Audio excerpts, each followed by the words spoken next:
Al Límite, con Fernando Soria. ¿Qué tal, amigas y amigos oyentes de Radio Marca, la radio del deporte? Pues espero que bien y que estén pasando un verano con calor, pero un verano con momentos de piscina, de playa, momentos de euforia, ¿por qué no? Y momentos sobre todo de estar con la mente relajada, porque como se suele decir, hay que aprovechar el verano para recargar las pilas, no solo en el deporte, sino también en la vida de cualquier ciudadano normal. Hoy, sin embargo, nuestro programa no va a ser un programa normal, va a ser un programa especial, un programa que vamos a emitir sábado y también domingo, y en el que vamos a recordar a dos de los personajes de ese especial Deportistas en Blanco y Negro que venimos emitiendo desde primeros de año. En primer lugar, vamos a escuchar la historia de Lili Álvarez, que fue la primera mujer que reivindicó el papel de la mujer en el deporte, en una época en que el deporte estaba absolutamente masculinizado, es decir, imperaba el machismo, y ella consiguió reivindicar a sus compañeras y además lograr éxitos internacionales importantes. Vamos a darle paso con Benedicto Obián en la parte técnica a Lili Álvarez, pero vamos a comenzar recordando la sintonía habitual de Deportistas en Blanco y Negro.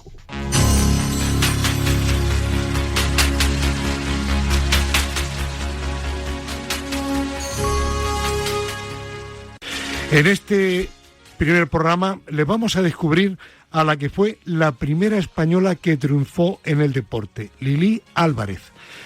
Pero por encima de sus éxitos deportivos, como veremos ahora, hay que destacar su lucha por la igualdad de la mujer hace un siglo, porque sin ella no sería posible entender todo lo que ha costado llegar a la situación actual en la que la mujer deportista ha empezado a igualarse en derechos y oportunidades con el hombre. Y un ejemplo fue el último título de campeonas del mundo de fútbol. Y vamos a comenzar, antes de dar paso a unos compañeros personajes que nos van a acompañar durante esta mini tertulia, con un reportaje estupendo, muy trabajado, de nuestra compañera Cristina Blanco sobre Lili Álvarez. Javi Fernández, vamos con el reportaje.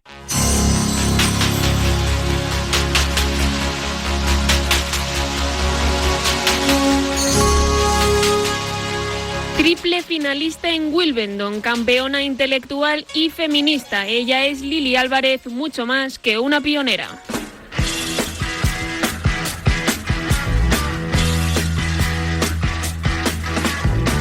Lili Álvarez es la definición pura de deportista polifacética: tenista, escaladora, patinadora, esquiadora y automovilista. Era una fantástica deportista que brillaba en todo aquello que se proponía. Por si fuera poco brillar en el deporte, Lili también era la intelectual, la escritora y la periodista. Feminista convencida, siempre defendió un discurso revolucionario cuando pocas se atrevían. Pero ¿tuvo el reconocimiento que se merecía a tiempo? Tristemente, no. El saber ver y dar el valor de lo hecho para Lili Álvarez llegó, pero llegó tarde. Su historia comienza en Roma, el 9 de mayo de 1905. Hija de un abogado y deportista, el trabajo intelectual y físico siempre fueron las banderas de su educación. Antes de venirse a España, Lili ya había empezado a destacar a edades tempranas. Con solo 12 años ganó el campeonato de patinaje sobre hielo de Saint Moritz y recibió la medalla de oro internacional de esa modalidad. En 1924, con 19 años, ganó el Campeonato de Cataluña de Automovilismo, destacable porque superó a los hombres en una prueba en la que ella fue la única mujer participante. Cambió los patines y la conducción por la raqueta. Fue la primera mujer, junto con la catalana Rosa Torras, que acudió a unos Juegos Olímpicos, los de París, en 1924, y juntas alcanzaron los cuartos en la modalidad de dobles. En tenis brilló siendo finalista de Wimbledon en 1926, 1927 y 1928. Allí era conocida por los ingleses como la señorita. Fue en el tenis donde Lili tuvo mayor éxito. Tanto es así que hasta la realeza se rindió ante su talento, algo que ella misma reconoció en Radio Nacional de España como el motor para seguir mejorando. Soy bastante despistada. O sea, cuando estoy perdiendo resulta que gano y cuando estoy ganando resulta que pierdo. No sé, es una cosa muy rara. Pero el hecho es que ese día, el día que yo gané para entrar en la final, entonces le gané a Mrs. Mallory, que le acababa de ganar a Susana Longlen en Norteamérica. Y ese fue, digamos, mi día de máximo triunfo.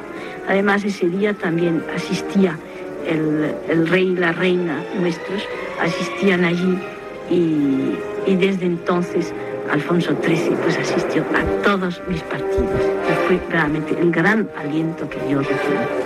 Una época en la que empezó a hacer gestos de empoderamiento femenino que no todos vieron con buenos ojos. En París y en Londres sorprendió cuando salió a competir a la pista con una falda-pantalón diseñada por Elsa Schiaparelli, calificada de transgresora, aunque cabe destacar que llegaba hasta los tobillos.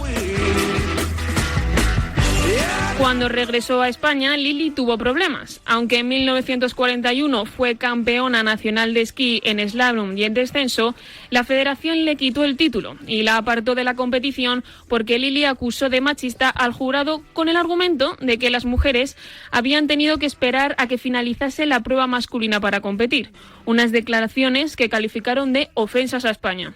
Su palmarés deportivo es digno de alabar y de recordar, pero ¿quién mejor para contarlo que ella misma? Así lo relataba la propia Lili en RTVE en los años 60. Gané el campeonato de Suiza de canchas cubiertas a los 13 años. A los 16 y 17 gané los campeonatos de Alemania.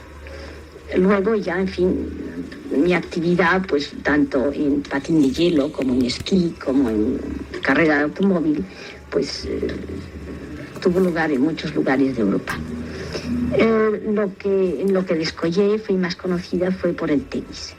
Mi belle époque tenística fue la de los años 26, 27 y 28, en que en esos 3 años fui seguidamente finalista de individuales de Wimbledon y número 2 de la clasificación mundial. Mi único viaje hasta ahora que he hecho a Sudamérica tuvo lugar en el año 30, cuando jugué los campeonatos de Río de Janeiro y de Sao Paulo, y también de Argentina. En Buenos Aires gané el campeonato de Argentina en individuales y en dobles mixtos. Más allá del deporte, su parte intelectual también ha dejado huella en la cultura española. En 1960 fundó, junto a otras, el Seminario de Estudios Sociológicos de la Mujer, con el objetivo de exigir el acceso al trabajo y a la educación, además de la protección jurídica de ellas. Tan solo duró 26 años. Antes del SEMS, en 1951, participó en el 5º Congreso Feminista Hispanoamericano, en el que se recuerda su discurso titulado La batalla de la feminidad. Además, Lili escribió más de una docena de obras, entre las que se encuentran Plenitud en Tierra extraña, El mito de amateurismo, Diagnosis sobre el amor y el sexo, Ideario de una beata atípica, La religiosidad masculina y su desdicha, o Feminismo y espiritualidad, entre otros. En este último libro plasmó la siguiente idea. La mujer hasta ahora ha sido mantenida en un estado infantil debido a la presión tutelar masculina, que la deformaba por completo al impedirle su desarrollo natural. La paridad entre los sexos es lo que permitirá descubrir sus verdaderos talentos, aquellos en que ella pueda descollar. Paridad quiere decir facultad para escoger, para expresarse, no mismidad. Su faceta de escritora se vio reflejada también en los medios de comunicación. Publicó crónicas deportivas para el periódico La Nación, Arriba, La Vanguardia o incluso el Daily Mail. A pesar de ser una increíble deportista con títulos, escritora con éxito y aceptada periodista, el reconocimiento a toda su carrera profesional no llegó hasta después de su muerte. Su familia recogió la medalla de oro al mérito deportivo cuando ya había fallecido, a título póstumo. Murió el 8 de julio de 1998 en Madrid tras luchar contra el Alzheimer. Desde 2017, el Instituto de la Mujer para la Igualdad de Oportunidades concede anualmente unos premios en su honor, en colaboración con el Consejo Superior de Deportes. Patinadora, esquiadora, piloto de Fórmula 1, esgrimista, equitación, tenis, sin duda, una de las mejores tenistas de principio de siglo y una de las primeras mujeres olímpicas españolas. Todo un orgullo para el deporte español. Bueno, y ahora después de este estupendo reportaje que nos ha servido para conocer toda la trayectoria de Lili Álvarez, vamos a saludar a los que nos acompañan, nos van a acompañar en los próximos minutos en esta mini tertulia del primer programa de Deportistas en Blanco y Negro. Antonio Rivero ha sido decano del INEF, ha sido profesor de Historia del Deporte en la Universidad Europea y también en el INEF de Madrid, el primero de España. Ha escrito varios libros y es un gran especialista en la historia del deporte. Antonio Rivero, desde luego, ahora lo comentarás, la historia de Lili es tremenda, es increíble, es de auténtica película, ¿no? Pues sí, yo siempre digo que es una historia para hacer una serie o para hacer una película, porque vivió unas épocas de convulsión en Europa, de cambios, y ella fue protagonista en diversos campos. El deporte, el periodismo, como escritora, como feminista. Tenemos también, para hablar de lo que ha sido el tenis en aquella época, a Tati Rascón, que es el actual presidente de la Federación Madrileña de Tenis. Ha sido deportista, tenista de gran nivel. Es también comentarista en algunos canales de televisión. Tati, quizá el deporte del tenis era uno de los pocos deportes que en aquella época se le permitía a la mujer. Pues es posible, porque la verdad es que, bueno, no era fácil el camino en ese sentido para la mujer, mucho menos fácil el destacar en todo lo que destacó Lili Álvarez, y sobre todo en un mundo donde el tenis era un deporte extremadamente elitista para el que lo podía practicar, y destacar y abrir el camino en este aspecto pues todavía es mucho más difícil de lo que puede ser ahora el poder hacer cosas como Lili Álvarez hizo, y si lo hace en aquella época, pues todavía muchísimo más complicado. Nos acompaña también Chema Buceta, nuestro psicólogo favorito habitual de Al Límite, que es también un gran conocedor del deporte, de la historia de nuestro deporte, pero Chema, no solo por la edad, sino porque tú eres, aparte de escritor, eres también un lector y seguidor, ¿no? Sí, pero también es por la edad, ¿eh? También, todo influye. No tengo tanta edad como tendría Lili Álvarez, pero ya tengo unos cuantos años. Bueno. Mira, la verdad es que es una historia que me fascina, la verdad, la de Lili Álvarez, por muchos motivos, no solo por ella, sino por el contexto en el que ella practicó deporte, ¿no? Donde, en fin, ya lo ha comentado Tati, el tenis era un deporte de aristócratas, y realmente ella era una aristócrata. Pero es interesante cómo el deporte, que comienza, digamos, con aristócratas, va poco a poco popularizándose hasta que llega un momento en que es algo pues que está al alcance de cualquier persona hoy en día, ¿no? Uh-huh. Y eso creo que ella ha colaborado muchísimo a que esto fuera así, ¿no? Porque además no solo ha sido tenista, es decir, de hecho fue convocada en 1924 para los Juegos Olímpicos de Invierno, y no pudo ir por una lesión, porque ella era esquiadora y patinadora sobre hielo también, y luego pues también hacía tenis. Claro, evidentemente en aquella época se podían hacer varios deportes a la vez, ahora sería impensable. Claro. Bueno, vamos a dejar por supuesto los micrófonos abiertos y vamos a conocer un poco más de Lili Álvarez, inicialmente con Antonio Rivero, pero tanto Tati como Chema podéis intervenir en cualquier momento.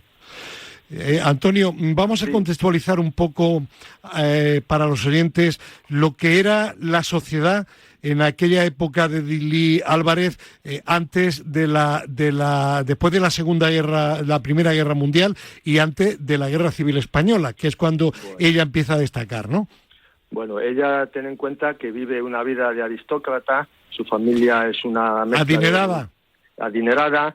Ella vive en Suiza, en Francia, en Alemania. Ella vive en los balnearios, en las estaciones de esquí, juega al tenis, y ella misma decía que el lugar donde aprendió de la vida fueron el hall de los grandes hoteles, hablando con personajes de la época. En esta época, la mujer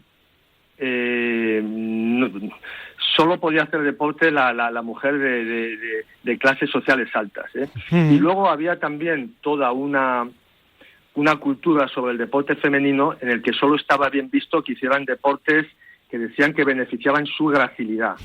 O sea, había que alejarse de todos los deportes que tuviesen cierto aspecto varonil, o sea, que no se utilizase la fuerza, ni la resistencia, ni el golpeo entre los cuerpos. Entonces, todo el deporte que estaba bien visto, la gimnasia sueca era evidentemente la práctica más recomendada, sobre todo por los médicos. Era todo siempre para que beneficiase la belleza y sobre todo la maternidad de las mujeres. Antonio, en ese ambiente, aunque lo ha contado brevemente anteriormente Cristina Blanco, es la primera mujer que en una competición de hombre y también femenina se planta y dice que hay un trato discriminatorio. Sí. ¿Puedes contarlo a los oyentes y también para Tati, para Chema, para que ellos den también su punto de vista? Bueno, eso ya, vamos a ver, ella lleva una vida que, como ya dije, en los años 20, son los felices años 20, después de la Primera Guerra Mundial. España no padece la Primera Guerra Mundial, sigue en una cultura católica muy especial, pero en Europa ya hay cambios. Ella, para deciros, fijaos, se codea con el rey de Suecia. El rey de Suecia juega... Luego nos vas a contar una anécdota, pero sigamos con el tema de ese primer boicot, digamos, de Lili Álvarez. Vale, pero eso ya es en los años, es en la vuelta, es después de la Guerra Civil, ¿eh? Vale. Cuando llega a España, ella participa... Bueno, en pleno franquismo, ¿no? Sí, claro. Participa en un campeonato de España de esquí y parece ser que hay un trato discriminatorio de las mujeres respecto a los hombres. Les tienen en la estación hasta la segunda competición un montón de horas, entonces ella se enfada, coge los esquís, va bajando y pasa delante de las autoridades y le dice: esto solo pasa aquí y en España. Entonces eso se ve como una afrenta, ¿eh? Y de hecho se aleja un poco de las autoridades deportivas españolas a raíz de este hecho. Y se retira del deporte.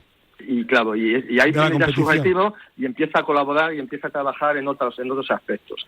De todas maneras, hay una parte importantísima que es durante la Guerra Civil y la República, donde ella es enviada como corresponsal del Daily Mail de los ingleses, y tiene aquí en España sus contactos con políticos, etcétera, que es todo muy interesante. Chema, en esa época franquista plantarse tendría que ser de un valor enorme, ¿no? Bueno, yo creo que ella se lo podía permitir seguramente, por eso lo hizo, y de hecho luego es una persona que colaboró mucho con el deporte femenino durante el régimen, es decir, esto también hay que decirlo, ¿no? Porque fue asesora de la sección femenina y, en fin, pues se colaboró con el deporte femenino también con el régimen anterior, ¿no? Sí. Ella colabora con la sección femenina durante algún tiempo y después ocurre algo muy curioso. Le otorgan la medalla de plata del Orden del Mérito Deportivo en 1959. Y entonces ella escribe una carta a Elola Olaso, porque cuando ve el listado de deportistas y de protagonistas, ve que ella está relegada a la medalla de plata. Y entonces le escribe una carta muy amable diciendo que como buen deportista lo acepta. El deportista debe saber perder, pero que no le agradó nada, ¿eh? Y luego ya se la dieron ya cuando había fallecido, la de oro, en el año 90. Ya. Ella sobre todo destacó dentro de que fue polivalente en el deporte, destacó sobre todo en el mundo del tenis. Tati, ¿cómo era el tenis en aquella época? Raquetas de madera, las instalaciones, las pelotas eran parecidas a las de ahora, eran de otro material. ¿Qué puedes contar a los oyentes?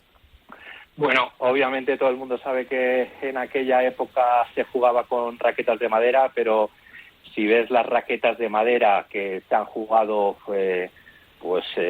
hasta los 70 y tantos, 80, que yo empecé jugando con raqueta de madera, a lo que era en aquel momento, o sea, las raquetas de madera, bueno, pues hay un cambio muy importante.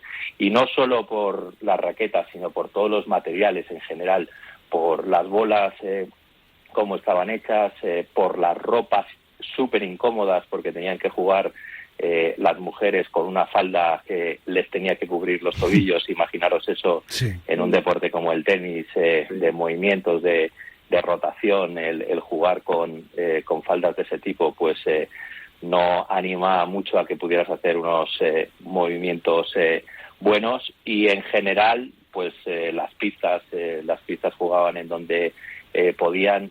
Yo tengo anécdotas cuando me contaba Manolo Santana de cuando iba a jugar, que es otra época ya, cuando iba a jugar Wimbledon, y cuando consiguió ganar Wimbledon, que los primeros años no tenían ningún tipo de medios, que estaban haciendo la cola allí en el All England Club para poder entrar, y estaban pues muchos de los jugadores en tiendas de campaña, que se recorrían los torneos con Vespas, motos de aquella época, con las bolsas y los termos atrás. Anécdotas que dices, ¿cómo puede ser que jugadores de ese nivel pudieran tener esos medios para poder practicar el deporte? En la época de Lili Álvarez, pues evidentemente todavía peor. Ella jugó finales de Grand Slam, pero no llegó a ganar ningún título, ¿no? Sí, hizo final de Grand Slam, que en aquella época hacer final de Wimbledon, pues es verdad que no en el contexto de lo que ahora mismo es diferente, porque ya en la época de Santana pues había un circuito que decían profesional y un circuito amateur. Pues imaginaros lo que es en la época de Lili Álvarez el poder jugar Wimbledon. Pero para mí lo más importante de todo eso es que es verdad que habría mucha menos gente jugando, pero era mucho más difícil todo, porque para poder jugar ya era muy difícil, como hemos dicho anteriormente, era un deporte para gente muy rica, muy elitista, pero muy elitista, y al final el poder practicarlo de esa manera pues es muy muy complicado. Pero para mí uno de los valores principales que tiene Lili Álvarez es el legado que luego dejó, no solo como deportista y por todas las muchas cosas que consiguió hacer muy bien, sino por cómo defendió luego a las que venían después. Para mí es un poco, abre el camino de lo que luego fue Billie Jean King, que es la que consigue en los 70 pues conseguir que los mismos premios a las chicas se den a los chicos, jugadoras como Navratilova, que defendieron todo el camino que defendieron, y abrió ese legado que ahora mismo pues podemos decir que no hay un deporte más igualitario, porque es un deporte donde las chicas y los chicos ganan exactamente lo mismo, y eso ha ocurrido desde hace muchísimo tiempo. Yo quería comentar que sí ganó un Grand Slam en dobles Roland Garros en 1929, por lo menos es lo que he leído, ¿no? En dobles, ¿no? Roland Garros. Evidentemente las dificultades que tenían los deportistas en aquella época eran grandes, porque no había la organización que hay ahora, pero también es verdad que eran personas con muchos medios personales y gracias a ello pues podían practicar deporte, ¿no? Claro. Entonces dudo que Lili Álvarez tuviera que sufrir las colas de Santana, incluso porque seguramente, pues no sé, iría a los partidos con chofer, estaría en un hotel de 5 estrellas y bueno, pues viviría al nivel que vivía ella, ¿no? Que al nivel que vivían los deportistas. No le quito valor con esto, ¿no? Sí, pero bueno, y hablando de nivel, la anécdota que iba a anticipar anteriormente Antonio Rivero de su relación con el rey de Suecia, ¿no? Bueno, a ver, ella tiene muchas anécdotas de este tipo. Entre ellas, bueno, hay varias. Por ejemplo, decía que todos los días, al salir de su habitación, iba al hall a tomar café y charlaba con Lord Balfour. Lord Balfour fue el político inglés que hizo la declaración Balfour, por la cual se puede realizar el Estado israelí. Empieza en los lugares donde está ahora, en la zona de Palestina. Era un protectorado de la zona británica, y Lord Balfour es el que hace toda la declaración para que el Estado de Israel entre allí. Y después también comentaba que jugaba a dobles con el rey de Suecia y que a veces era un poco violento, porque el rey de Suecia, Gustavo, las bolas que caían en la línea las cantaba fuera.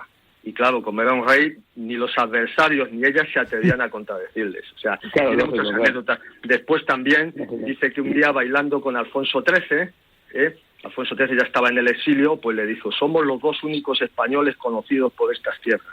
Ella ha vivido unos momentos de la historia muy importantes. Y luego como periodista, también como periodista, tiene unos reportajes para el Daily Mail sobre España, sobre la Guerra Civil y sobre la Primera República muy interesantes. Lo que me parece muy fascinante es ver cómo personas que tenían tantos medios, que se movían a ese nivel, pues fueron los pioneros del deporte. Es decir, de pronto vieron que esto era divertido, que estaba genial hacer deporte, que les ayudaba a no solo a matar el tiempo, sino seguramente a estar mejor de salud. Encontraron ahí un incentivo para su vida muy interesante, en una vida muy acomodada, y esto pues evidentemente es la rueda que tú decías en la introducción, la rueda que luego ha dado lugar a que hubiera coches, en este caso, pues a que los demás, los que no tenían esas posibilidades, pues dijeran: hombre, pues qué bien, si estos lo hacen, también vamos a hacerlo nosotros, ¿no? De alguna manera, ¿no? Y entonces, pues hoy en día el deporte pues es algo que hace todo el mundo. Eso a mí me parece increíble, esa evolución me parece fantástica, ¿no?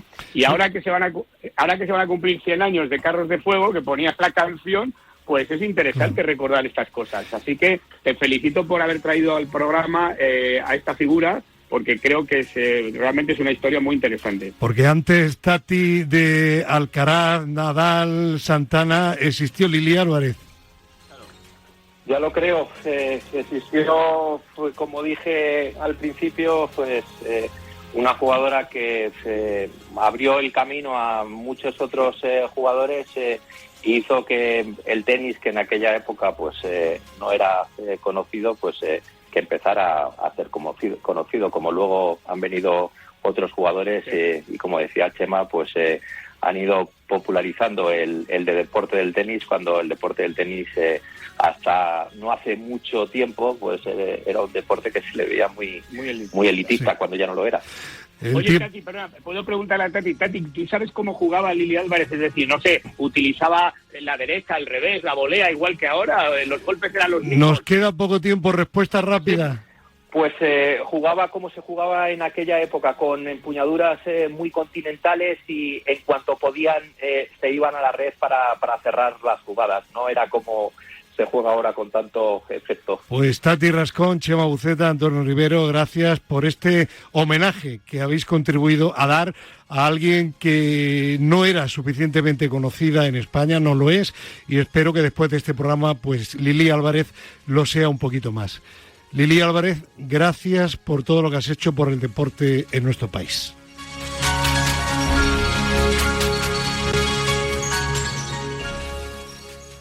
Nuestra segunda leyenda del deporte que vamos a recordar hoy es Enriquero de Zamora, considerado en su época el mejor portero del mundo. De hecho, le apodaron como el Divino, y viene bien porque este fin de semana ha comenzado la Liga de Fútbol en España de Primera y Segunda División. Recordemos su programa que le dedicamos en Deportistas en Blanco y Negro.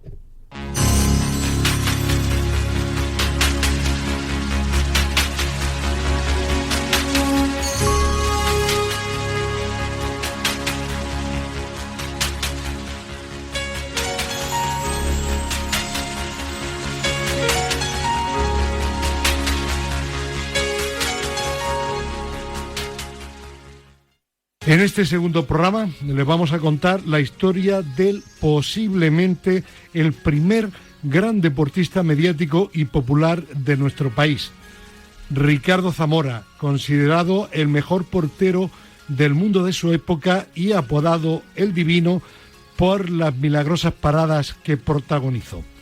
Les aseguro que se trata de un deportista extraordinario con una historia apasionante, como vamos a comprobar a partir de ahora. Pero vamos a comenzar a conocerle con un estupendo reportaje como el de la semana anterior de Lilia Álvarez, de Cristina Blanco, que nos ha preparado en esta ocasión nuestro compañero Juan Manuel Merino, introduciéndonos en la biografía, en la historia de Ricardo Zamora.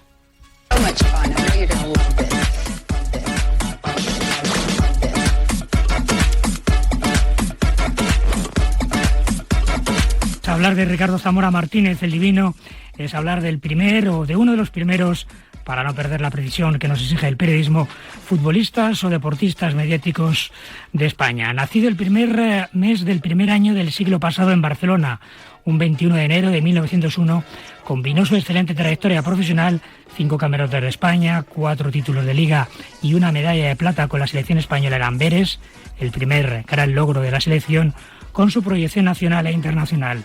Zamora no fue un futbolista de la época al uso, y la unión de su calidad con su personalidad le permitieron competir en popularidad y fama con otros personajes del momento, como cantantes, actores o toreros. Tal vez, al margen de su calidad deportiva, por una personalidad y capacidad de liderazgo que se percibía fuera y dentro de la cancha. Sino que todo fue mucho más blando, pero el tiempo que estuvo practicando el fútbol activo fue con un gran carácter tanto dentro del campo como fuera con los compañeros. Era siempre un polo de atracción y un hombre que se imponía, que mandaba, que gobernaba al grupo. Era la voz del periodista Joaquín Ramos. Medía 1,93, una estatura considerable para una época en la que, según el Instituto Nacional de Estadística, la estatura media de España era 1,64, lo que equivaldría, atendiendo a los baremos estadísticos de crecimiento nacional de esta entidad, a una estatura superior a los 2 metros en la actualidad. Courtois mide 2 metros, Kepa 1,88, Casillas medía 1,82, José Ángel Iríbar, el otro mítico portero español, 1,84, por no citar a Miguel Ángel, el portero de la selección española en la década de los 70, cuya estatura era 1,74. Toda esta serie de condiciones, unidas al gran atractivo que despertaba entre las mujeres, un público que en aquel momento rechazaba el fútbol, le permitieron dar el salto al mundo del cine y del teatro. En esta faceta participó en películas de gran impacto como Las chicas de la Cruz Roja, Por fin se casa Zamora o Campeones, en la que compartió un pequeño papel de futbolista, por cierto, con actores tan reconocidos como José María Sebane, Luchi Soto o Laura Pinillos. La hipnosis publicada en la prensa del momento la describía así: Campeones, comedia. El portero de un equipo de fútbol firma, sin saberlo, un documento comprometido que le cuesta el despido. El día que se juega un partido muy decisivo, un amigo logra aclarar lo ocurrido, evitando la expulsión del guardameta y la derrota del club. Más coñac. Ni una gota, ya tienes bastante. Yo bebo lo que me da la gana. Ahora no estamos en el campo.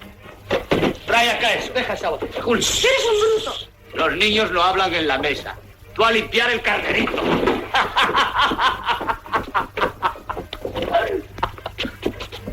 No te extrañe, Julio, si algún día me veo obligado a sustituirte en el equipo.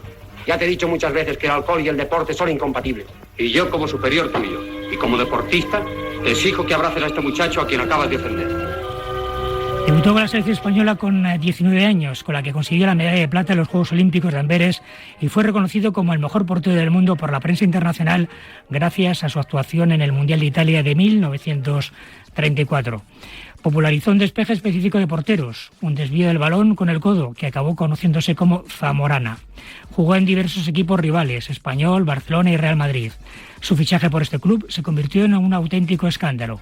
El presidente del Español no se quería desprender de él y puso sobre la mesa una cifra que parecía imposible para ser pagada: 150.000 pesetas, 900 euros. Increíblemente, el club blanco la abonó. Estamos hablando de un momento en el que un salario de 10 pesetas mensuales, 0,06 euros, se consideraba elevado. La guerra civil truncó su carrera. Prácticamente se despidió del fútbol en junio de 1936 en un abarrotado Mestalla, en la primera final que disputaron Real Madrid y Barcelona, en las que los blancos se proclamaron campeones gracias a una trascendental intervención del Divino, como él mismo relató en la revista Blanco y Negro. Solo veía a Escolá, agrandado, decía. Entonces surgió en mí un grito imperioso que me decía: por aquí, por aquí. Incliné mi cuerpo hacia la izquierda y marqué el sitio. En un segundo coincidimos yo y el balón, y grité: mío, mío. Zamora salió a hombros del estadio. Poco después llegaré a la guerra y su paso por prisión. Alfredo Relaño cuenta en 366 historias del fútbol mundial que llegó a ser encarcelado por los dos bandos. Terminada la guerra, el Picasso del fútbol, como lo definió Camilo José Cela, siguió vinculado a este deporte como entrenador, dejando atrás una gloriosa trayectoria. Me compré una gorra, unos pantalones largos y unos guantes con el objeto de parecerme a Ricardo Zamora, el ídolo de mi niñez. Salvador Dalí.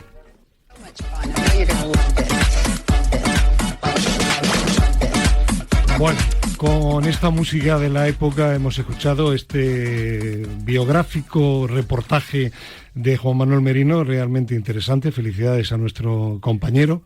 Y vamos a saludar a los invitados que, como la semana anterior con Lili Álvarez, nos van a acompañar en esta segunda parte de tertulia, de profundizar en este personaje, sin duda uno de los más legendarios en la historia de todo el deporte, no solo fútbol, de nuestro país. En primer lugar, igual que la semana anterior, tenemos a Antonio Rivero, que ha sido decano del INEF, es especialista en historia del deporte, ha escrito varios libros tremendamente interesantes y lo tenemos de nuevo aquí para hablar de Ricardo Zamora. Antonio Rivero, ¿se puede hablar, como decía Juanma Merino, efectivamente del primer gran deportista español muy mediático? Pues probablemente sí, junto con Lili Álvarez y luego Paulino Escudum, pero antes que Lili Álvarez ya tenía fama Ricardo Zamora, ya era conocido internacionalmente. Vamos ahora a contextualizar a Ricardo Zamora, pero antes voy a saludar a los otros dos invitados.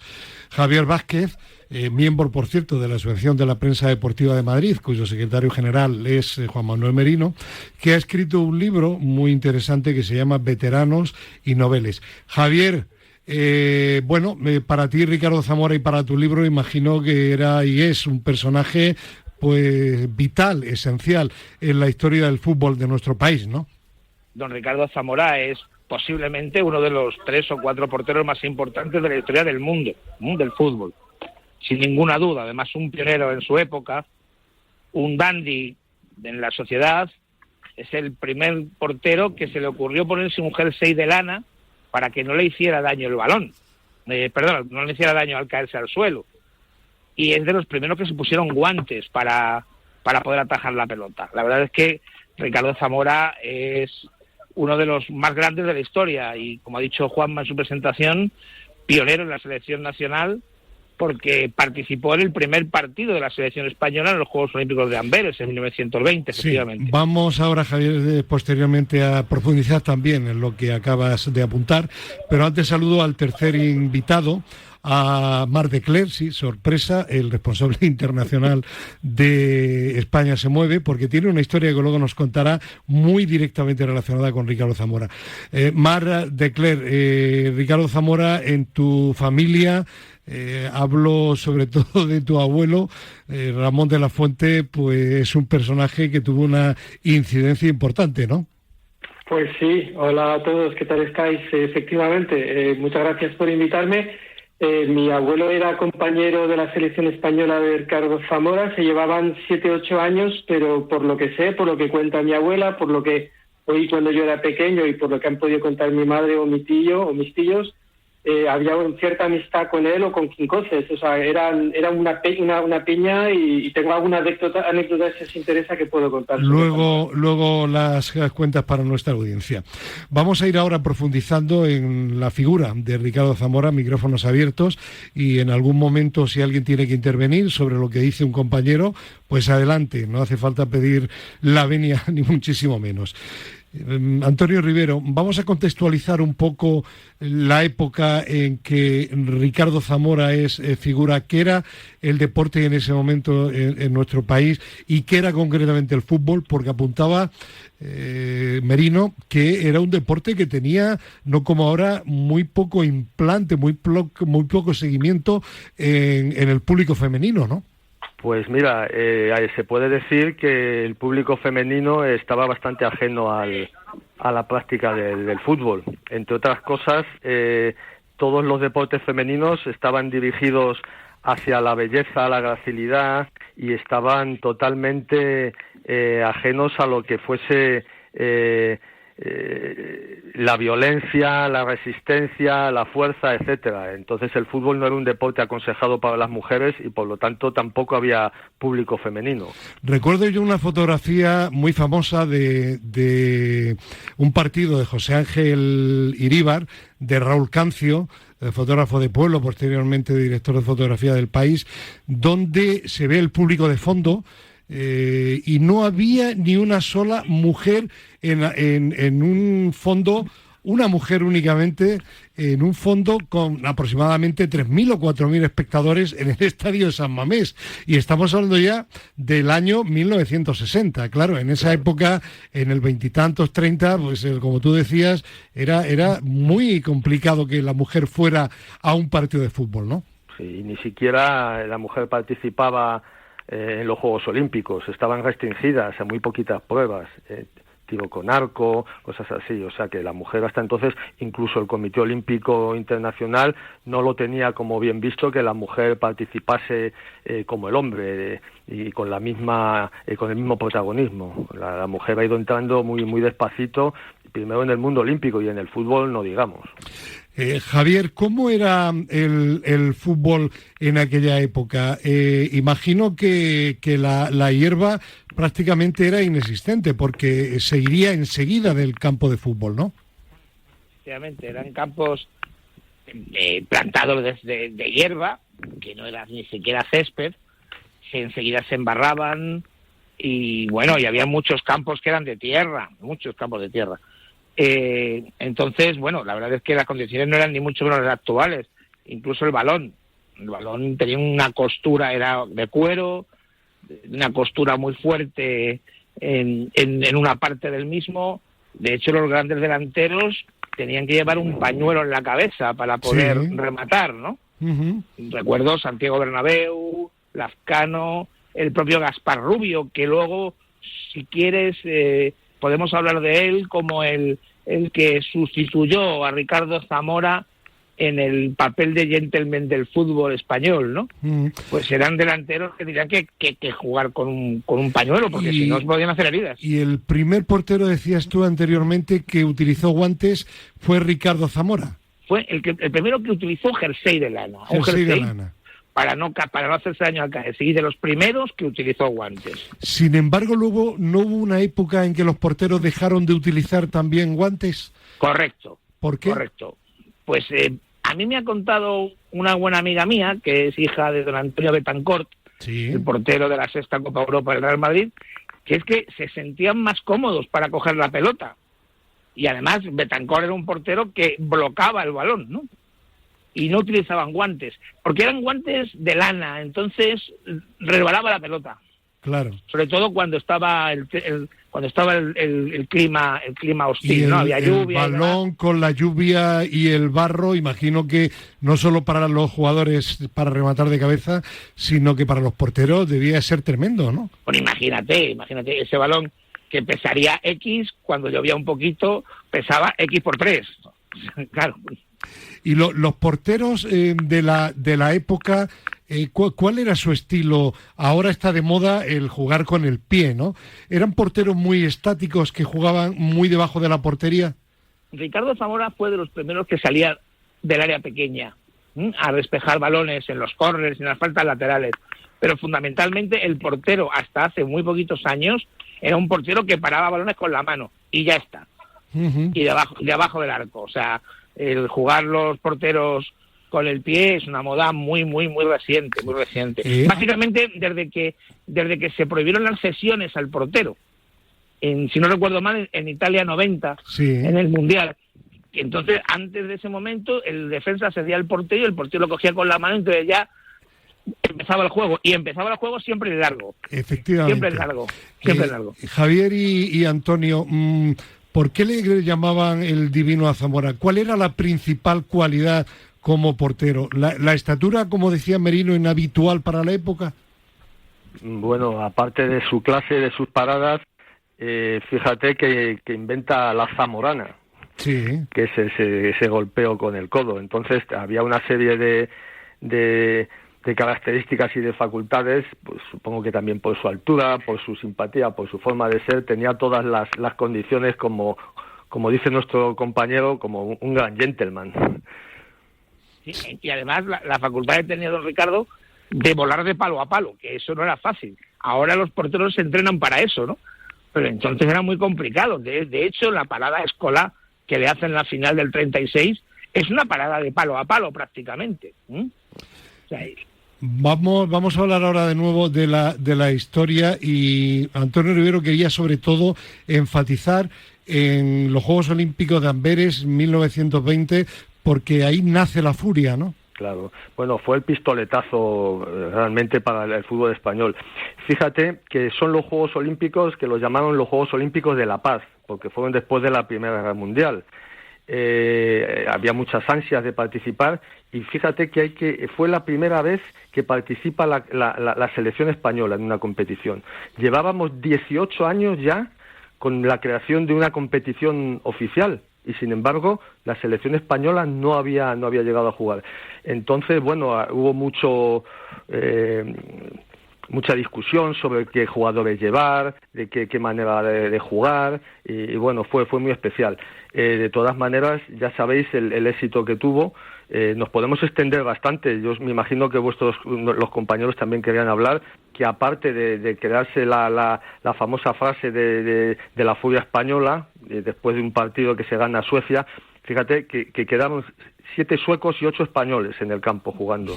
Y ahí viene la famosa frase de Belauste, que dice: Sabino, a mí que los arroyo. Le echan la pelota y entra con la pelota, y los suecos entran todos en la portería rodando. Yeah. Y de ahí viene la furia. La furia, que hace alusión también a un hecho histórico que también fue de Amberes, que fue la toma de Amberes por los tercios de Alejandro Farnesio. Sí. O sea que tiene una doble lectura.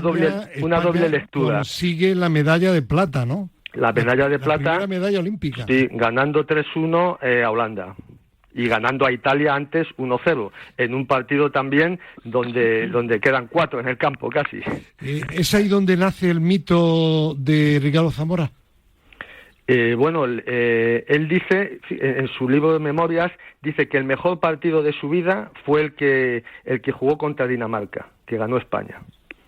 ¿En qué torneo? En Amberes, los Juegos Olímpicos de Amberes. Según sus palabras. Además, fijaos la dimensión de Zamora, que bueno, yo en mi infancia jugaba al fútbol, claro, yo nací en los años 60, y una de las frases que se decía siempre: hemos ganado 2-0 y Zamora de portero. Zamora de portero, exactamente, yo también. Otro tema que querías, Antonio, comentar era su fichaje por el Real Madrid y el exilio durante la Guerra Civil. Bueno, no, simplemente ya lo han comentado en la semblanza, ¿no? Las 150.000 pesetas que paga el Real Madrid, llega con Ciriaco y Quincoces, Yo no sé, los que somos ya mayorcitos, yo soy del 58, yo cuando era pequeño todavía me llegaba el nombre aquel de esa zaga, Zamora, Ciriaco y Quincoces. La mejor defensa de los años 30 del mundo. Exactamente. Del mundo. Y que además a nosotros nos llamaba la atención, porque decíamos, pero solo había 2 defensas, ¿no te acuerdas? Sí, es que eso era. Era otro fútbol, con otro sistema. Dos defensas, 3 medios y 5 delanteros. Y luego él, con el Real Madrid, gana 2 ligas, 2 copas, llega a la Guerra Civil, es detenido y por el gobierno de la República, y por una gestión de la Embajada Argentina, él puede coger un barco y se va a Niza. Y allí juega en Francia al fútbol una temporada y es entrenador del Niza. Coincide con San Mitier también. La retirada de Ricardo Zamora del fútbol como portero, como jugador, está relacionada, por tanto, muy relacionada con el inicio de la Guerra Civil, ¿no? Sí, Sí, creo que sí, que ahí acaba de jugar, aunque luego juega en Francia, te vuelvo a decir, en el año 37-39. Bueno, hay que detenerse también en el Mundial de Italia del año 34, que es el motivo por el cual ha intervenido anteriormente Marc Declercq, un Mundial que fue calificado, el partido frente a Italia, donde nos eliminan como, Marc, el robo del siglo, ¿no? El robo del siglo, efectivamente. 1934, Mundial, estamos en Florencia, cuartos de final, y España se mide contra Italia. Estamos en la época de Mussolini, y en el equipo, pues los habéis mencionado, estaban Ciriaco, Quincoces, La Fuente, que era mi abuelo, y Zamora. Ahí todo muy bien, pero como acabó el partido fue una escabechina, porque de los 7 jugadores de la selección española que mandaron prácticamente al hospital, y uno de ellos fue Zamora, que se le rompieron 2 costillas, le pegaron unos cuantos puñetazos y le metieron un gol que iba a ser anulado y que al final no se anuló porque los árbitros, que pues nada, tenían obviamente sus instrucciones, que por cierto fueron inhabilitados de por vida, los dos. Los árbitros. Los 2 árbitros de Zamora, obviamente. Claro. Sí. Le tengo a tu bisabuelo, a tu abuelo, le tengo aquí entre la lista de lesionados de ese día. Ciriaco, Quincoces, Fede, La Fuente, Iragorri, Lángara y Gorostiza, y luego Zamora también con un codazo en un ojo, y lo que tú has Hay dicho. un segundo partido donde gana Italia 1-0. ¿Cuándo le anulan a tu abuelo Marc el gol que era clarísimo? ¿En el primero o en el segundo? En el primero. Dan 1-1, jugada propia, sale solo, mete gol y le anulan el gol por fuera de juego. O sea, una cosa que no se ha visto nunca, y si no hubiera sido obviamente victoria de España. Esto no terminó el partido. Sí, hay que contextualizarlo claramente, Antonio Rivero, en la época del fascismo, en los Juegos Olímpicos de Berlín 1936 con Hitler, y esto era Mussolini, el presidente, el que mandaba en Italia, y era un campeonato del mundo preparado para que ganara Italia. Y lo mismo que en un deporte individual, como es el atletismo, a Jesse Owens, si gana una carrera o salta más que los demás, no puedes coger y anularlo, aunque lo intentaron. En un deporte de equipo, si compras o influyes en el árbitro, la situación es muy diferente, ¿no? Pues sí, había mucha presión política.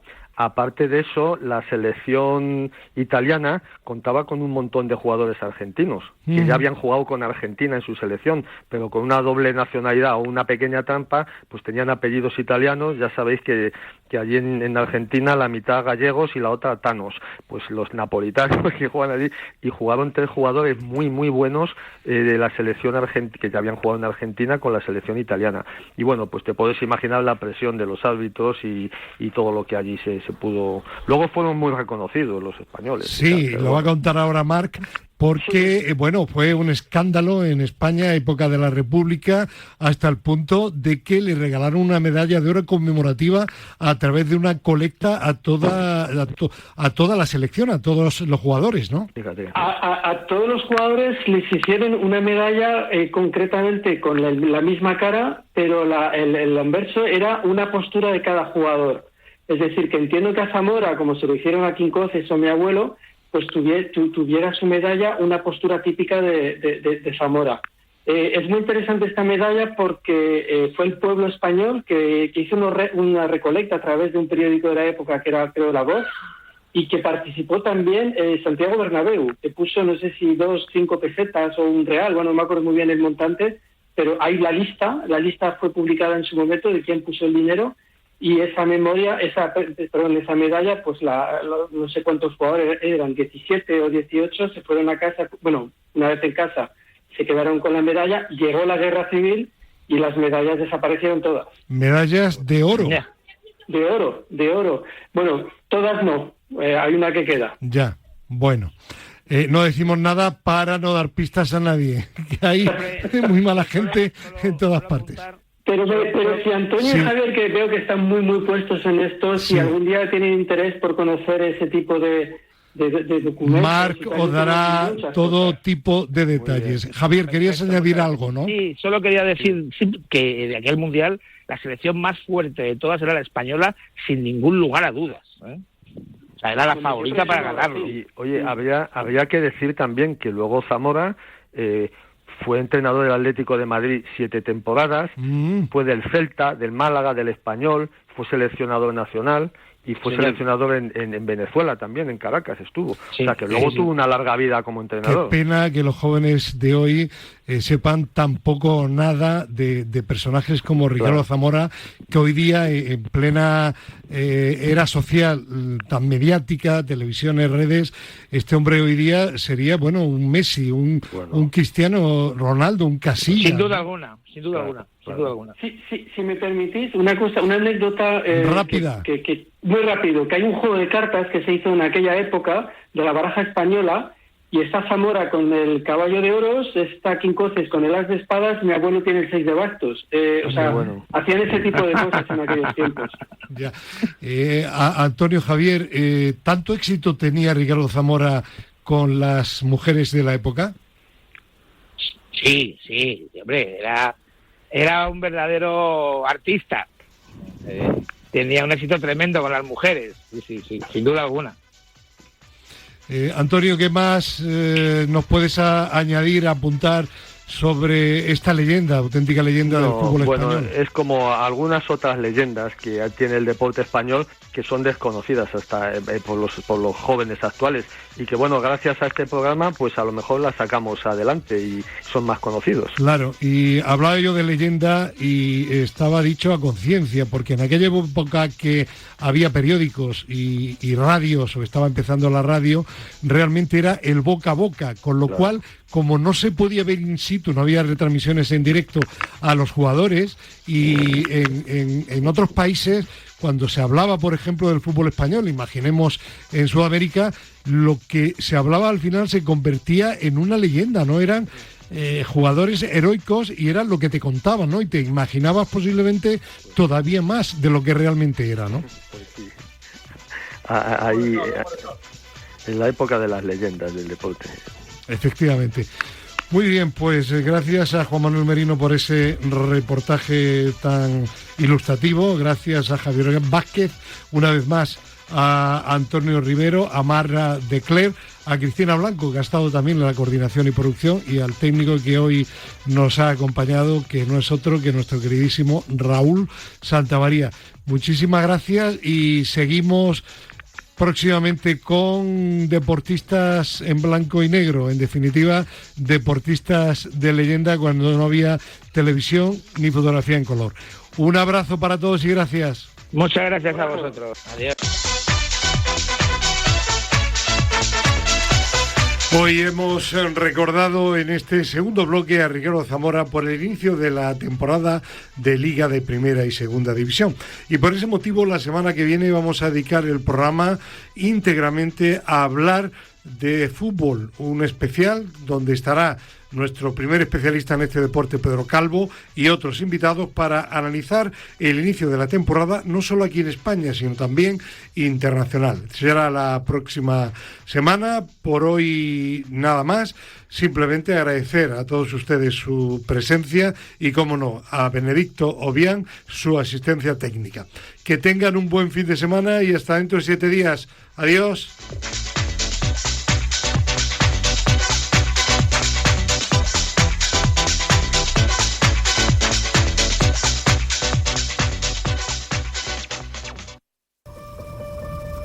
Coge un papel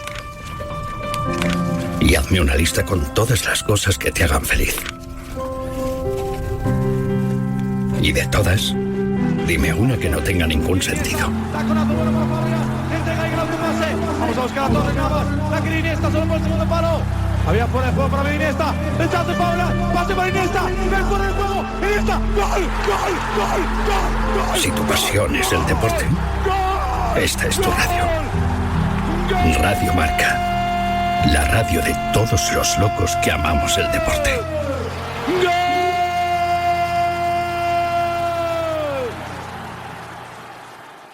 Seguro que sabes que los besos de mamá y papá te curan cuando estás malito. Pero ¿a que no sabías que si corres curas? Por eso todos tenemos que correr para que los niños que están malitos se pongan buenos. ¿Te apuntas? Participa el 27 de septiembre en la carrera Cris Cáncer. Entra en carreracriscancer.org y ayúdanos a curar el cáncer infantil con investigación.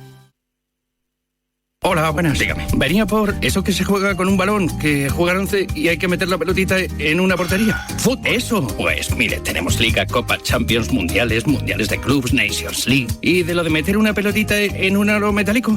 Baloncesto. Eso. De eso tenemos la Liga Andesa, las finales de la NBA, la Euroliga. ¿Y lo de los coches eso que van a toda velocidad? Fórmula 1. Eso. Todos los grandes premios. ¿Y lo de las motos que van? Todos también. ¿Y lo de la raquetita esta que le dan tenis? Todos los torneos. Anda ya. En Radio Marca tenemos todo el deporte. ¿Y les cabe en una sola radio? Por supuesto que sí, 24/7, 365. ¿Es un teléfono, un número de referencia? No, hombre, no, que tenemos todos los días, todo el deporte, todos los meses, todos los años. ¡Qué barbaridad! Porque Radio Marca es la radio del deporte.